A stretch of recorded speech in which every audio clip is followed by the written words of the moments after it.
Bismillahirrahmanirrahim. Assalamualaikum warahmatullahi wabarakatuh. Kaifa halukum anak-anak harapan umat Islamic School, anak-anak yang dirahmati oleh Allah Subhanahu wa taala, anak-anak yang solih dan solihah tentunya. Anak-anak, kita kembali bertemu atas izin Allah ya, dan dalam rangka tentunya belajar menuntut ilmu, yaitu ilmu agama. Dan pada kesempatan kali ini kita akan melanjutkan pelajaran kita, yaitu tentang pelajaran adab dan akhlak. Kalian masih ingat waktu itu pertemuan kita membahas tentang apa?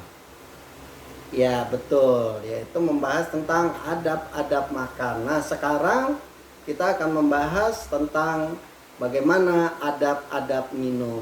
Nah ya, masih ingat juga kan bahwa minum juga merupakan salah satu kebutuhan bagi makhluk hidup ya. Jadi makan dan minum itu merupakan kebutuhan bagi kita. Nah anak-anak, bagi kita minum itu juga sama, bukan hanya sekedar menghilangkan rasa haus saja, tetapi minum juga bisa bernilai ibadah dan mendapatkan pahala dari Allah Subhanahu wa taala, asalkan kita melakukan minum itu sesuai dengan adab-adab yang Rasulullah Shallallahu alaihi wasallam contohkan. Namun sebelum kita belajar, kalian harus berdoa terlebih dahulu ya, supaya apa yang kita pelajari bisa mudah diserap oleh kita dan juga Allah mudahkan kita dalam mengamalkannya. Dan jangan lupa untuk mempersiapkan alat tulisnya dan kalian fokus. Baik, kita mulai saja untuk adab minum ya anak-anak. Kalau kemarin adab makan itu ada 11 yang kita pelajari. Adapun adab minum ini hanya 6 ya. Nah, yang pertama yaitu sama seperti kemarin adab makan, yaitu minum harus halal, baik dan bersih juga. Nah, ya, minumannya harus halal. Jadi nggak boleh hasil mencuri, hasil maling, atau minuman orang ya. Atau minuman minuman yang memabukkan ya. Jadi tidak boleh seperti itu ya anak-anak. Jadi minuman kita harus halal, baik dan bersih. Dan bersih ya, jangan minum toto ada batu-batu kerikil ya. Wah, gitu. Jadi nggak boleh begitu. Minum toto ada kecoa di dalamnya. Itu nggak bersih ya, mengandung penyakit. Jadi harus bersih. Ya. Terus jangan lupa juga sebelum minum kita membaca apa anak-anak, sama seperti waktu itu, yaitu membaca bismillah, sama seperti sebelum makan dan sebelum minum juga kita harus membaca bismillah ya. Nah anak-anak, ketika minum hendaknya duduk ya, jadi tidak berdiri ya, duduk. Walaupun Rasulullah pernah berdiri, tetapi lebih utama duduk ya. Sebagaimana hadis Ibnu Abbas, ia berkata, aku tuangkan kepada Rasulullah Shallallahu alaihi wasallam air Zam-Zam, kemudian beliau meminumnya, dan beliau dalam keadaan berdiri. Hadis riwayat Bukhari dan Muslim. Jadi ada suatu waktu Rasulullah pernah berdiri, tetapi diutamakan duduk karena Rasulullah lebih seringnya duduk dalam makan dan minum, terutama minum tadi ya. Baik, yang ketiga yaitu bernapas di luar gelas setiap 3 kali tegukan ya. Bernapas di luar gelas, jadi seperti ini mungkin ya. Nah kita kalau mau bernapas itu 3 tegukan ya. Contoh seperti ini, bismillah,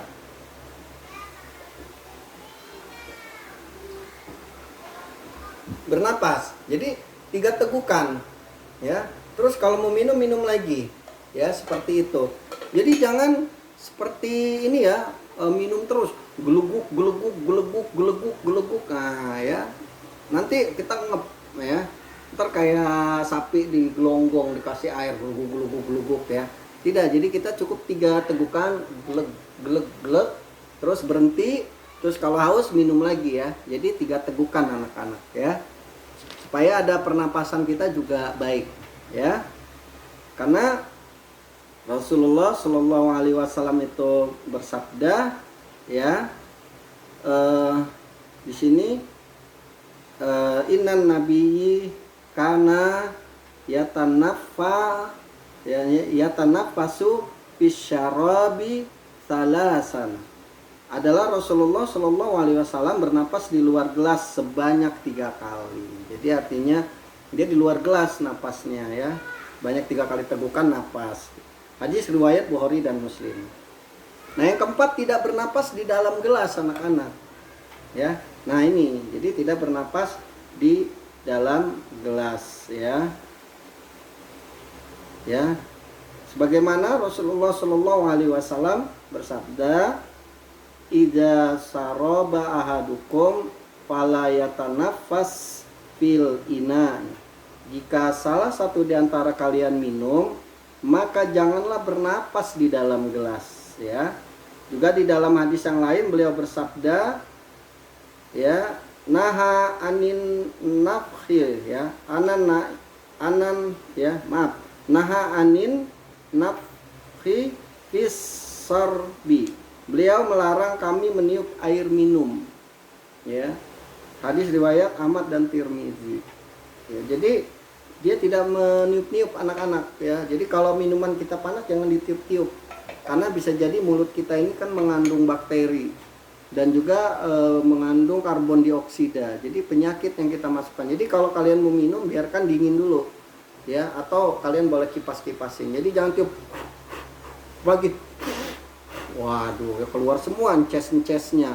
Apalagi mungkin tadi habis makan buah salak, makan kangkung keluar ya, apalagi makan jengkol lah, keluar jengkolnya masuk ke dalam gelas ya. Jadi jangan ditiup-tiup lah ya, tunggu dingin saja.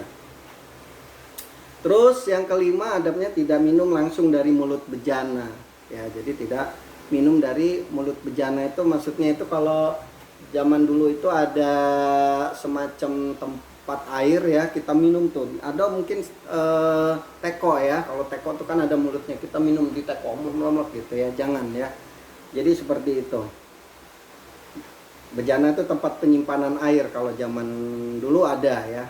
Kalau sekarang udah sedikit melihat, kecuali di kampung-kampung.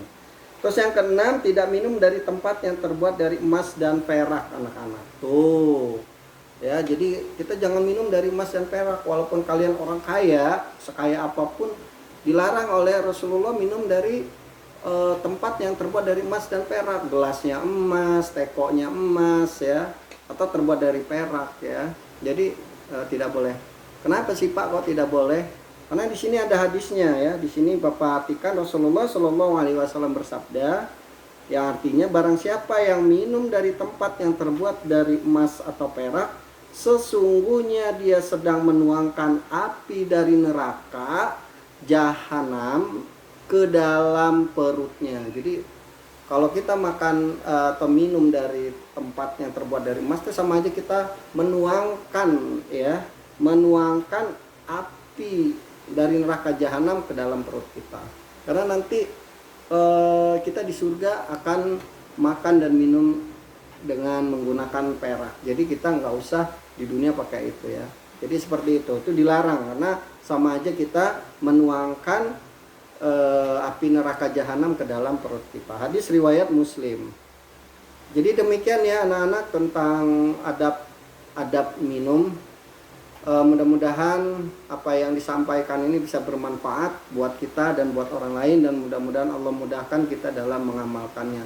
Lebih kurang Bapak mohon maaf, pada Allah mohon ampun. Kita akhiri dengan doa kifaratul majlis. Subhanakallahumma wa bihamdika asyhadu an la ilaha illa anta astaghfiruka wa atubu ilaik. Sampai jumpa lagi. Wassalamualaikum warahmatullahi wabarakatuh.